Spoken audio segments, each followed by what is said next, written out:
Surprise!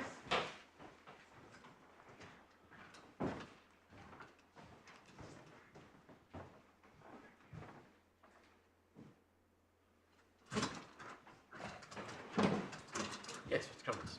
Thank you, my lord. There's nothing further I wish to add to press it before the break. Is there anything I can assist with further?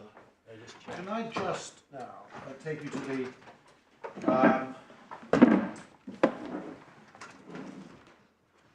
Part 25 application that was made, which we have in the bundle, I think, at supplemental tab 8. Yes, my lord. And that's the scope of what was being asked for.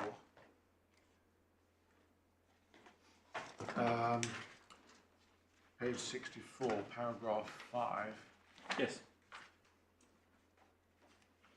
So it obviously goes beyond the mental health issue, as you, I think, accepted. Yes, it does, my lord. And I assume that if another court, either us or another court, were to order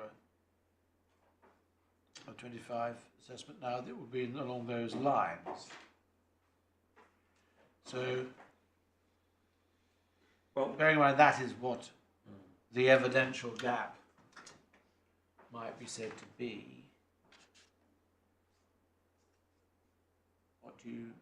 Well, my lord, if we look at page 64, Yeah. and the questions that are asked, so in principle, I start before I take through the questions themselves, is that an assessment is not necessary because the aspects that are relevant to the determination are available to the court, and therefore there's no need for an expert to assist the court in understanding those points. And so, for example, 5.1, undertake a full psychological assessment. That's not necessary because we have the reports from GP. We also have, as part of that... Well, that's why I want to forgive me. A GP's report and the psychiatric reports are not a full psychological assessment. No, they're not. No, but in answering question 5.1, it's not a full psychological assessment, but you have the evidence that affects the mother's ability to provide parenting. So it's not that the court needs a full psychological assessment to make a determination for the child. I would suggest it needs evidence that helps the court make the decision as to whether the mother is able to meet the child's needs. And there is a difference, I would suggest, between those two. Can you just help me as to this? I'm a little puzzled by this, having not seen this document before. So this is a set of draft instructions to an expert. Obviously, the expert is not identified here, but it's for a psychologist. Are you able to enlighten us as to what particular qualifications the proposed expert would have? The reason why I ask that question is that what's requested is, quote, a full psychological assessment, including an assessment of the intellectual, social and behavioural functioning of the mother, to include an assessment of her ability to function as an individual and as a parent, which would seem to extend well beyond the remit of any psychological expert of which I've encountered before. I don't disagree, my lord. Of course, not the local authority's application, and these were not the agreed questions that would have been put. These questions would have been subject to, if it was to be granted, the letter of instruction and questions would have been subject to debate. Understood, and I appreciate that. But can you enlighten us as to the qualifications that the parties had in mind? I don't know what the qualifications the parties would have had in mind. Had I have been acting, I would have said it would have to be a clinical or forensic psychologist. Right. Thank you. It would have been a clinical psychologist. That's what I would have. And it's not uncommon for these letters of instruction to be as broad as they are. I don't disagree. Rightly or wrongly. Entirely. I entirely take the point. I think rather than going through the questions, my point is the judge in the hearing identified the points that were relevant and why he didn't require a psychological assessment to assist in those points. And that a psychological assessment again falls in the category it may have been helpful, but it was not necessary for the termination. May I ask one other question? If we were to be against you and allow the appeal on ground 2 or ground 3, or any grounds, Yes, ma'am. what would you say about whether or not we should order a psychological report now, as opposed to remit that decision to another judge? I mean, I hesitate in my answer, and I'll explain why. If this court finds that the decision by the lower court was wrong as to not ordering a psychological, then it would suggest that a psychologist should be ordered. The only reason I hesitate is we don't have any information on the 3rd of March to today, which is 3 months. I know the local authority will be concerned, amongst many things, with the further delay. Well, I would, but equally, by not ordering it, we build delay in. And so That's what I mean. It's problematic. So if there's going to be one, if there ought to be one, get on with it. Then there ought to be one, is my view, on behalf of the local authority. Thank you. And I accept my lord has the powers to do so. And I wouldn't argue a procedural point on it. Again, it's not relevant. The point is, if it is needed, best to have it done to avoid the delay. My only concern would be letter of instruction to ensure that correct questions are asked. I don't think this court may need to get bogged down in those debates. The parties can agree them. If there's dispute, we can revert it to first instance tribunal to deal with it. Could one of the questions properly include what, if any, support package would mitigate? Yes, my lord. I would anticipate any question. There ought to be a question as to what support mother requires for her out of that, and any other further recommendations for treatment or support. Because you see, it might be said that whether or not any support package is in fact going to be available is a different question from what the expert might recommend would help in mitigating. And can I ask you for your response to this? Obviously, in the context of a case like this, any case like this, we're all very concerned about the word draconian has been used, and sometimes it's been suggested that the full impact of that word is no longer being felt. But I use that word in its proper sense. It is a draconian order to sever completely the ties with one's natural family. Entirely, my lord. I don't think there'd be any disagreement from the local authority. That's helpful. So, could it be said that in the circumstances of this case, the judge didn't go far enough, that before going to that draconian stage, he was required to think at least of equipping himself with the relevant evidence of any action short of that draconian step, and that might have included ordering a psychological assessment along the lines that I've outlined. I don't agree, my lord. The reason is the judge undertaking the welfare determination exercise has to undertake a holistic analysis and has the evidence he has available in this particular case, had the evidence and determined that it wasn't necessary to undertake and complete that holistic analysis. And so it's not a case, I would suggest, that you have to start at the point where you have all the possible evidence available. It's rather identifying what are the issues, what are the risks, and what evidence do I have that supports that, and is there a gap that prevents the analysis from being able to be concluded. And I say, in this particular case, that was dealt with appropriately. In terms of ordering a psychological, my only, I raise this, and it may not there may not be an easy answer, is that the judge, in this case, found that the mother would not engage with the support package. Now, that finding is not the subject of the appeal. The difficulty of going to a psychologist is to what degree can a psychologist then assess without being at risk of undermining the finding of the judge, which they're not entitled to do. So do they assess on the basis that the finding is there, and that's the assessment by the judge? Do they revisit it? I raise it because I think it complicates the issue of having a further psychological... Well, is that correct? I mean, of course, this is all hypothetical. And so we're thinking through the consequences of the arguments that have been put before us. But if one takes the hypothetical that we're here considering, which is that the appeal is allowed, yes. and also let us make the assumption that we are directing, as part of our order, an expert psychological assessment, there's going to be a rehearing. Yes, Lord. So why would the judge at the rehearing be constrained in any way by findings made at the first hearing?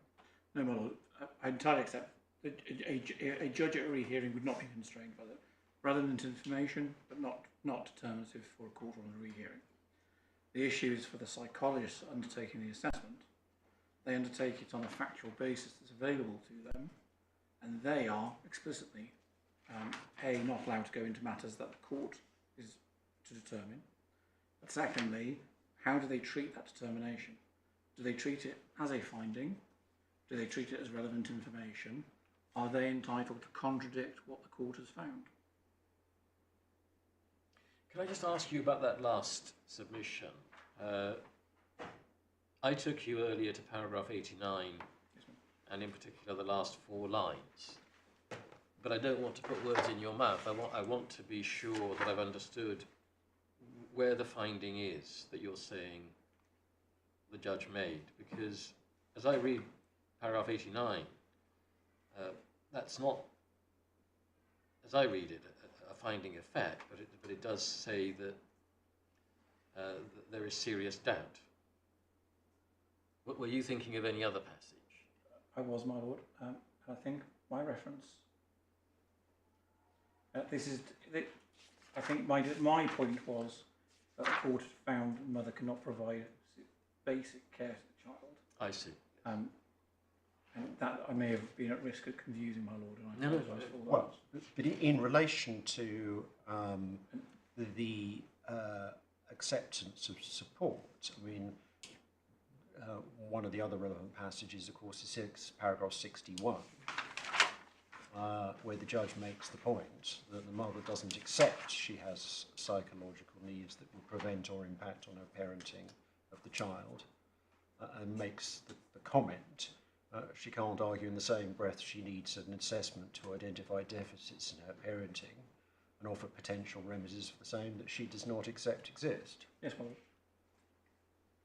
Yes, thank you. My lord, the previous point of basic care is the paragraphs 83 to 86. Right, can we just look at that again?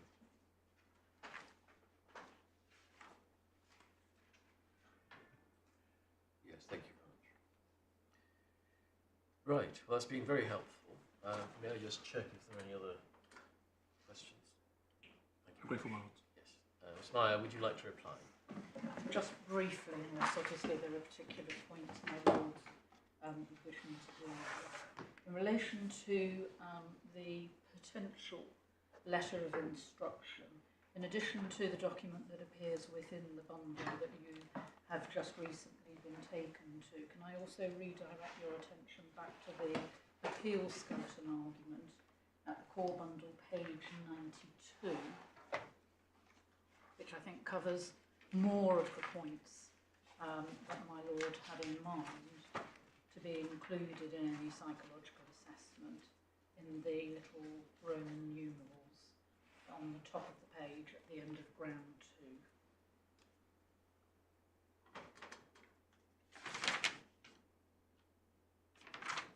2. Yes, I see.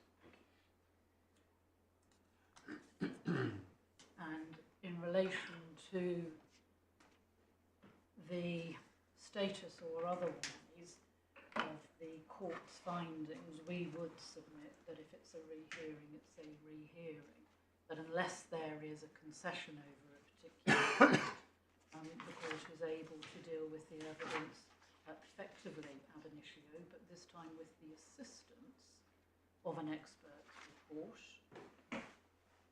That expert report, if directed to the issue of support, may come up with a support package that the mother would have absolutely no difficulty in cooperating with.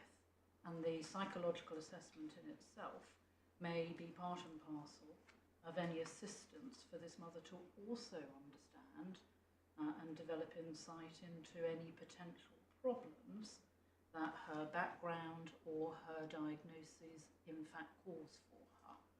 So the idea that the court effectively approaches it on the basis that she doesn't accept she has additional psychological needs is something that may be readdressed during that particular process in any event. And there will be updated evidence, obviously, both from the mother herself, no doubt, in further statements, but also not only the psychological report, but further information from the social worker and from the children's guardian that will look at that particular aspect of the case as well. Because that psychological assessment will inform each then of the assessments and evidence that follows after it. So we hope that assists with that particular point. My lords obviously heard me before the lunch and adjournment say no doubt inquiries were being made as I was on my feet in terms of timescales. If you would wish me to provide you with information, I can provide information as to a prospective psychologist and a prospective timescale. We also have the fee costing, so all of the information that would normally come alongside a Part 25 application we are now furnished with. The particular person we have in mind, I can give some answers as to clinical or forensic psychologist as well, and the types of background work, but I'm obviously aware that that's fresh information to this court, and I'm in my lord's hands as to how you wish me to deal with that.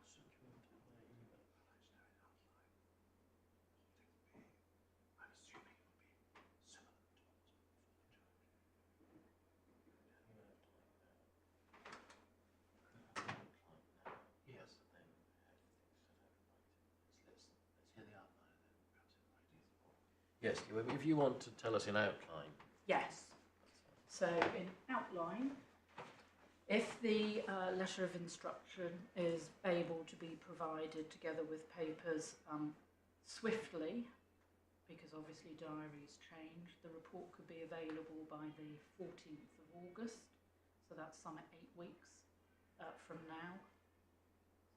It is a particular, I think now she classes herself as a forensic psychologist, but she has a background of being both forensic and clinical. And she has experience in areas that include trauma work, domestic violence, substance use, personality disorders, family dynamics and attachment, treatment analysis and needs, and she has a very varied background in terms of where she has worked across a whole broad spectrum of forensic and clinical psychology settings, including in prison, including with independent organisations. It is a psychologist, if allowed, that I know my learned friend is aware of, and we indicate Eureka providing with the CV. Usually the Part 25 application would have a letter of instruction. It would have the availability of a number of different psychologists, including each of their CVs, which would mean that the bundle would definitely have gone over its page limit, hence the reason for the letter of instruction only. Is this psychologist experienced working in cases in the family court? Yes. I think she's well known.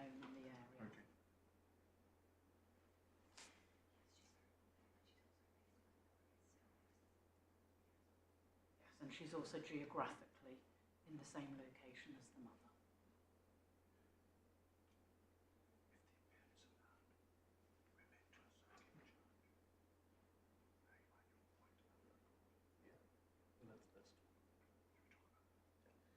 Well, that's very helpful. Is there anything else that you'd like to say? Not unless I can If my assist you. lords have any questions. We don't. Thank you. Thank you very much. We're very grateful to all concerned. Can I address everyone through you? Yes. Because there are a few things which are important, which everyone should understand. First of all, the court has no concluded or indeed any views about what the outcome of this appeal will be. We're going to need to consider what we've read and heard, and we will reserve our judgments accordingly. So nothing we've said today should be misunderstood by anyone as indicating any views that members of this court have, because as you will know, but not everyone necessarily does know, what the court does is to test legal arguments by asking questions. That's all we've been doing today. So we don't know what the outcome of the appeal will be. As I say, we will reserve our judgments and they will be circulated in the usual way in draft on a confidential basis to those who need to see them, and only those who need to see them at that stage, for very limited purposes, which are to suggest factual corrections and typographical errors that need to be put right. As this court has stressed in recent judgments, it's very important that the confidentiality of the draft judgments should be strictly adhered to. And I'm sorry to say this, but because of its importance, I do need to say this, that any breach of such an embargo is taken very seriously by this court, and it may constitute a contempt of court. May I check if there's anything else before we rise? No. I'm grateful to all concerned. All rise.